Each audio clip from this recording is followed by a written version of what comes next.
Given the choice between A, choosing one of the slowest Pokemon in the game with one of the best dual typings and seeing how fast you can reasonably beat the game, or option B, if you chose A, congratulations! You get the prize of watching me quote-unquote speedrun through Pokemon Yellow with Slowbro. Why Slowbro? Well, there's multiple reasons. One, it's a speedrun with Slowbro. That's the funny part. 2, I've been using Galarian Slowbro in the Pokemon Go Battle League, and it's been rocking everything. I've never paid any attention to Galarian Slowbro, and this made me actually like it. Anyways, I just really wanted to use Slowbro too. I think Slowbro has the best dual typing in all of Gen 1, being Psychic and Water. It's common opinion, borderline fact, that Psychic is the best Gen 1 type. But I feel like Water doesn't get enough love. But put them both together and you get a baller Pokemon. I've actually got an idea for a series on which type of team would be the best in Gen 1 and cataloging all the data, and I think Psychic and Water would be at the top. But we'll see when the time comes for that. Today, let's just look at good old Slowbro. It's not the slowest of all Gen 1 Pokemon, although its pre-evolved form Slowpoke is, but with a base speed stat of 30, it's slow. And just to show how slow it is, here's some Pokemon that it shares this stat with. Snorlax, which honestly makes sense, but Metapod. It's literally the same speed as a Cocoon. Honestly, it's kind of worse that Slowbro has this low of a speed. But here's 2 that are faster. Kakuna. So it's either as fast as or slower than a Cocoon. And Execute, which means this Hippo Salamander thing is slower than a group of eggs. Eggs. Can you believe that? The other stats are not too bad at all though. It only ranks 58th in total base stats, but its speed and surprisingly attack stat are the only ones bringing it down. HP and defense are its really good stats. Although, since this is Gen 1, the low speed stat could be my downfall between rarely getting a critical hit and potentially being trapped by Hypnosis and Wrap type moves. I would just like to point out that I typed that line in my script way before I even started this challenge. Oh, yeah, it gets rough. Now I said this was going to be a speedrun, with major quotation marks around speedrun.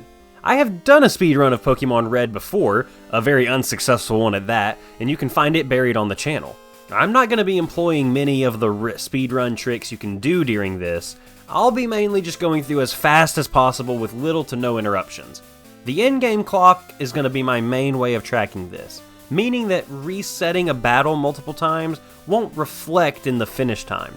But I'll keep a reset counter on this video that I normally don't have, so even if the time is relatively impressive, the reset counter may prove otherwise. I named Slowbro Steve because I started this playthrough when I was sick with the flu and I was watching a lot of Yu-Gi-Oh! Abridged. So Steve. I'm also a 12-year-old, so my rival's name is Butt. I pay taxes. Slowbro starts out with Confusion, Headbutt, and Disable, which would be an awesome moveset, but since Slowbro is so slow, it can't really take advantage of Headbutt's flinching ability.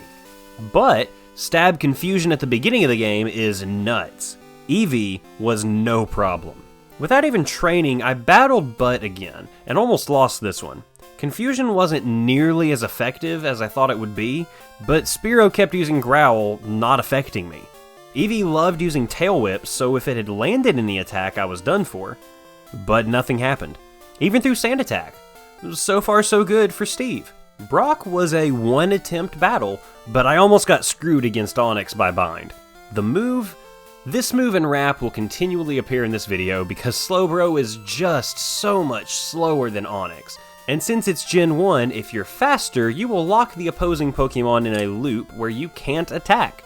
When Onix did let me attack, it ended up using Bide. So if I didn't knock it in these 3 turns, I was done. But 3 Confusions took care of Onix, and we're still reset free. Of course, I'm using a second stage Pokemon against Onix and Geodude, so if we did have trouble, that would be a serious problem. I wasted a little bit of time trying to catch a Spearow to be my flyer outside of Mount Moon, then I realized I didn't have any Pokeballs. That's gonna be a new counter on the side, the speedrun goofs. This isn't gonna be me not using an escape rope or dig at a certain point to quickly get out of a dungeon, but when I actually make an actual mistake. Here's the first one. Since Jesse and James had 2 poison types, they lost very quickly. Sorry guys. Butt's battle on the Nugget Bridge saw me at a tiny level disadvantage, but his team was not going to take me down. No sand attack happened until Eevee, so nothing before that was an issue. And even Eevee wasn't that bad. Slowbro only missed 1 move after the first sand attack and kept busting through the others. I was very proud of Steve. Good job, Steve. Speaking of Steve, I grabbed the free Charmander to use Cut and Strength, and named it Steve too. Just thought I'd let y'all know. But then I promptly forgot to name all of the other Pokemon that I catch Steve, so this is the only one that gets the joke. Misty did worry me a little bit with Starmie being part Psychic and resisting Confusion, but I really had no need to even be a little concerned. Staryu was literally not a problem. I tried 1 Confusion on Starmie, and it just did so little. I swapped over to Headbutt, but Misty used Harden and X-Defense so much that it was basically the same. But I think Misty kept using Harden because she has good AI, so she was never going to use a water move on Slowbro, so it was either going to be Harden or Tackle. Not that it really would have made a difference, but Headbutt is going to outdo Tackle every time. The next speedrun goof happened on the SSN. I could not remember where the Body Slam TM was to save my life. So I spent so much time looking through every room, but not grabbing any of the items because I didn't want to take up too much time. Here's where I actually went in the Body Slam room and didn't grab it because I was sure that wasn't the right room. And I started the battle with Butt on the boat with 18 HP. I might as well hit the reset counter now. But Spearow used Leer, honestly lowering my best stat so it wasn't too bad, and Fury Attack only did 9 HP. Rattata was a one-shot, with Water Gun, Sandshrew was a definite one-shot, and Eevee hit with the dreaded Sand Attack, but Steve powered through. It then only used Tail Whip and Growl. Steve even missed his final Confusion, but Eevee just kept Tail Whipping, so the reset counter is still at 0. For now. Raichu was surely the one to take me down, right? Well, Raichu was really an easy battle. It started with a missed Growl, a landed Mega Kick that didn't even do a third of my health, and then I paralyzed it with Body Slam. I did make a stupid mistake and swapped over to Confusion, which barely did anything, but it stayed paralyzed, so I got an easy win here. Easy peasy. And then I had my first reset of the run, against a random junior trainer in the rock tunnel. Why did her team beat me? Because it had the type advantage? Nope. Because being slow in Gen 1 is worse than having a type disadvantage. I got put to sleep and couldn't break free in time to save the battle. I knocked out the Oddish that put me to sleep, but then Bulbasaur hit me with Vine Whip before I could do anything, and I was done for. Reset number 1. I then battled a trainer in Rock Tunnel that I didn't have to because it's been a minute since I've played through these games. I forgot the right path to take. Speedrun mistake 3. I didn't make a mistake against the exploding hiker with Geodudes and Graveler though. Even if I hadn't bodied his team with water moves, Slowbro's defense would have just taken the explosions too well anyways. Once I got out of Rock Tunnel, I made a beeline for the Celadon department store so that I could go over to Saffron City. Slowbro learned Psychic at level 55, so it was a very good idea to grab this TM as soon as I could. I spent a good chunk of time going back and forth to get the bicycle that I had forgotten to grab also, but I'm not really going to count that as a speedrun mistake. But let's add one more to the counter because I battled a girl I didn't have to in the Celadon gym, and I got wrecked against her because of the Gen 1 mechanics. Her first Bellsprout paralyzed me, and the second one trapped me in Wrap.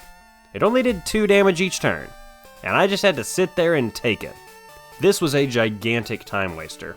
Speedrun mistake counter at 4, and reset counter at 2. And while I'm not going to count this as a speedrun mistake, I couldn't beat Erica at this level. Even though Tangela isn't part poison, I thought Psychic would take it out. And it didn't. And I tried this battle a good few times, but never even got past Tangela. 4 resets later, and I changed my approach and went to get the Sylph Scope. I know I could have used a Pokédoll to get past the Ghost Marowak, but I didn't really want to do that. But then I went through the Game Corner maze to the wrong floor in the wrong order. Mistake counter at 5. After I got my life figured out, the Game Corner was a straight shot. I headed to the Pokemon Tower to just get a few more levels before I took care of Erica. The rival battle in the tower was almost bad because I was confused in a little bit, but it didn't get too out of hand. And instead of battling Erica, I made my way through Silphco to just see what would happen. I knew I would be at a level disadvantage against my rival, but I felt confident in Steve's ability. If I hadn't been incredibly slow, I probably would have won this battle. I took care of most of Butt's team, but Jolteon, being ridiculously fast and super effective against me, just made it where I wasn't gonna win. I know I just said I was confident in Steve's ability, but I did way better in the battle than I actually expected. I leveled up a bit and tried the battle some more, but it kept giving me the same results. But now Erica was much more manageable. I also grabbed Ice Beam, which is probably what I should have done from the beginning, but still. I froze Tangela to add insult to injury, and actually panicked a little bit against Weepinbell. It paralyzed me, I was already slower, but now I might not even attack. Gloom's Petal Dance damaged me pretty good too, but Steve used Psychic and absolutely bodied Gloom. Even with the type disadvantage, I didn't think I'd have this much trouble with Erica. Now Koga wasn't really that bad, but my low health kept me from winning the first battle.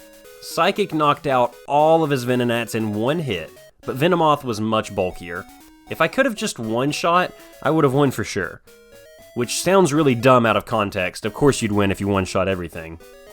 I tried again with full health and had a crazy realization. I had an advantage in my last attempt because I was poisoned and couldn't be put to sleep.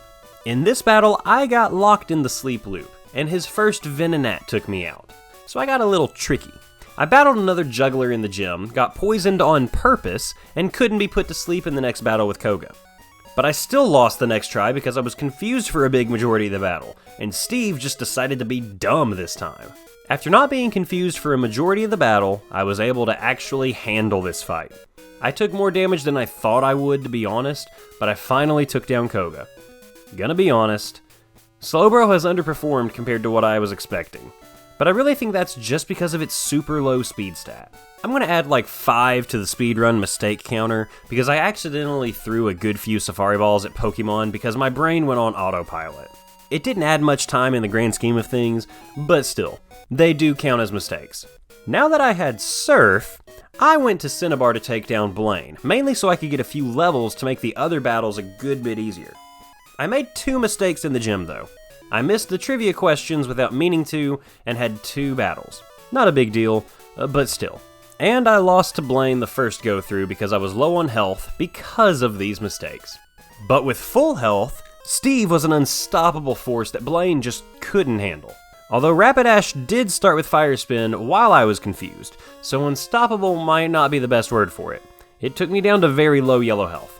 And Arcanime's Flamethrower, in spite of my special and resistant, was actually enough to stop Steve. But the next battle, no confusion, no Fire Spin, more than half health by the time I hit Arcanine, coupled with a missed takedown, and setting up Reflect. Arcanine was kaput. You know, honestly, we should normalize saying kaput more often. I like that word. And wouldn't you know it, I forgot to heal up before heading back to the Silph rival battle. So that was a big brain move on my part. In spite of this, Steve knocked out everything on Butt's team, but then Jolteon used Pin Missile, hitting 3 times. Which didn't knock me out. But Steve hit itself in confusion. But then I healed before the retry. And I still lost. I had it down to red health too. It's just not meant to be. And then throw in one more loss for good measure, and I finally got the RNG to fall in my favor. Steve took a Thunder Shock, which happened to be a critical hit, and Psychic just didn't do enough damage. Jolteon landed a Pin Missile, knocking Steve into red health, another Psychic, which left Jolteon barely hanging on. It went for Pin Missile again, and Steve was at 1 HP. You just can't make that up. And remember, this is the trouble Jolteon is giving me at this point in the game. It only gets worse from here. Here's another speedrun mistake I'm counting. I started to proceed without healing, but even having a massive advantage over Jesse and James, I didn't want to risk it with 1 HP. I definitely could have won, but still. After healing, I went to battle Giovanni again, and he now has so many more poison types. And I just learned Amnesia. Amnesia is busted in Gen 1 too. I set up a few on the Nidorino at the beginning of the battle, and Psychic annihilated everything on this team. And Amnesia does not stop being useful here. Now, this might not have been the best strategy against Sabrina, But I set up Amnesia to max power so my Surfs would just hit hard and I would take any little attack along the way. Body Slam might have been a better choice, but Surf knocked out every single Pokemon in one turn. So, I don't really care. Now, Giovanni's gym battle should have been an absolute piece of cake. Use a few Amnesias and just Surf Psychic his team to death, right? Well, yeah, that's what should have happened. But Nidoqueen and Nidoking have a stupid little move called Thunder. And boy does Nidoking like to make critical hits. And this move does not ever miss either. When it didn't crit, it wasn't really that bad at all. And I should have won when it missed, but I got screwed by the 1 in 256 glitch. After 5 resets, the 6th attempt got me the win. But man, it really fooled me into thinking that this wasn't the winning battle. Persian had critical Fury swipes, and that took me to half health. Nidoqueen even landed Thunder, and if I didn't use 3 Amnesias, then it would have been it for me. Then Nidoking landed its Thunder, leaving me with 21 HP. But Giovanni wasted his turn by using an item on Rhydon.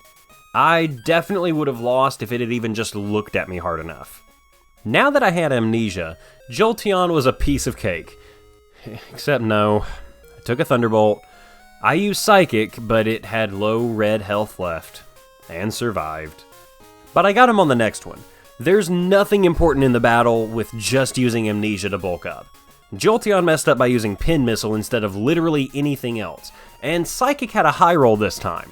So all in all, only taking 1 reset against the rival at this point in the game was a great thing. Honestly, I should have won last time, I just had a really low roll. And like normal, Victory Road has nothing to share, so here we go. Elite 4 time. Amnesia 3 times to max out special made Psychic a monster attack.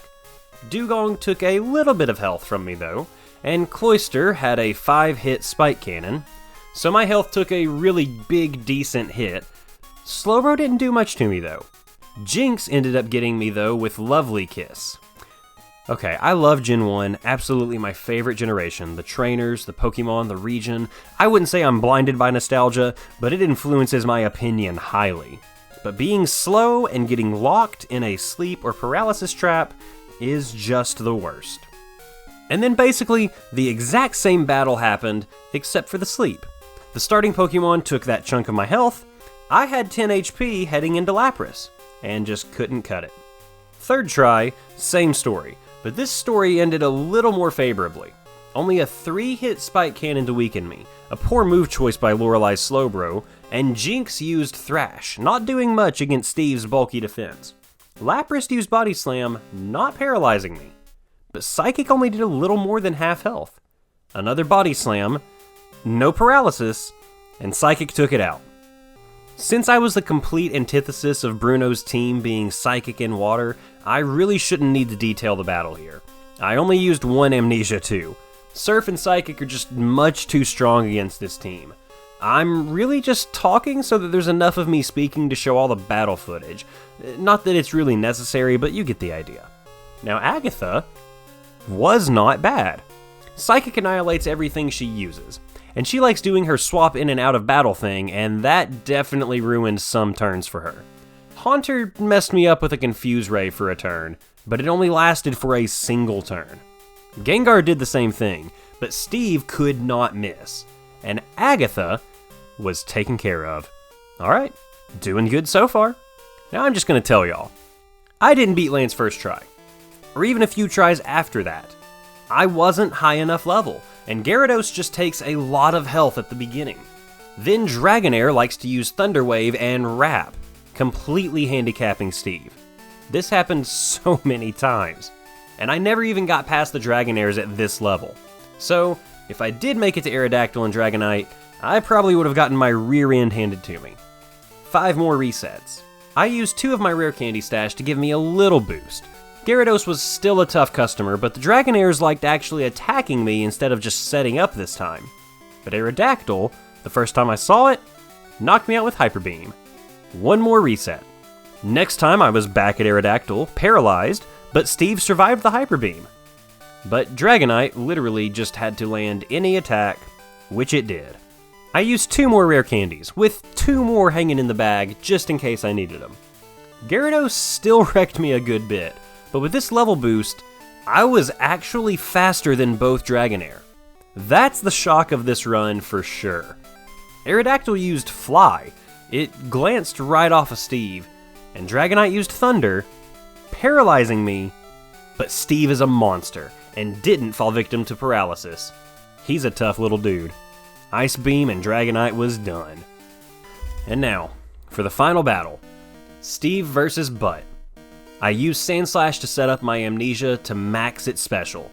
Sandslash did do a good chunk of damage, over half of my health, but it obviously couldn't take a Surf. Alakazam really couldn't damage me much with my max special stat, but it went for Kinesis and missed, giving me the best possible circumstance happening right there. And Ice Beam froze over Exeggutor. Okay, well it didn't actually freeze it, you get what I mean though. And Spike Cannon bounced right off of Steve, so Cloyster was no match. Ninetales then used Tail Whip, the worst move for it to use, then missed it. I had reached Jolteon with really no problem. Jolteon used Pin Missile, so it's actually a good thing Ninetales missed that Tail Whip, otherwise this could have done a good little bit more damage to me. Because Jolteon landed a 5-hit Pin Missile, and Steve just couldn't handle it. Just kidding, Steve survived with 8 HP, and 1 Psychic knocked out Jolteon. What a run. According to the in-game clock, it took 3 hours and 20 minutes to beat the game with just a Slowbro, which honestly is much slower than I expected. This is also not taking into account the 33 resets, which is really not great. If I had done a few things better in the run, like not making as many speedrun mistakes, slightly altering my path on the gym leaders and dungeons, I think I could have shaved off at worst 10 minutes of game time, and max 20. This was definitely not my strongest run through personally. I made a good chunk of mistakes here and there that I really only have myself to blame for. But unfortunately my claim of Psychic Water being the best dual typing in the game wasn't really proved here. So here's the deal. My next run is going to be the exact same thing, but I'm going to use Starmie instead of Slowbro. I still stand by my opinion that Psychic and Water are the 2 best types in the game, and if speed really ends up making that big of a difference, well, that just means you need a fast Pokemon in Gen 1. That's all there is to it. Hey y'all, thanks for watching the video today. Make sure you like the video, subscribe to the channel, leave a comment telling me how much better you would have done with Slowbro than I did. These things really help the channel out. I know you're tired of hearing people say that, but it's the truth. They really do. For now, have a great day, make good choices, and until next time, see you later.